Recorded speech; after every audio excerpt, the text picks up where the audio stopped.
లోకం ఒక మాయని తెలుసుకున్నాను. ఏది నా సొంతం కాదనుకున్నాను.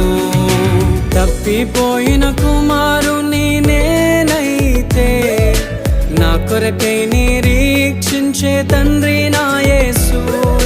తప్పిపోయిన కుమారుని నేనైతే నా కొరకై నిరీక్షించే తండ్రి నా యేసు. ఈ లోకమంతా నేను వెతకినా నాకు లేదయ్యా ఎక్కడా ఆనందం. నీ సన్నిధిలో ఒక్క క్షణం గడిపి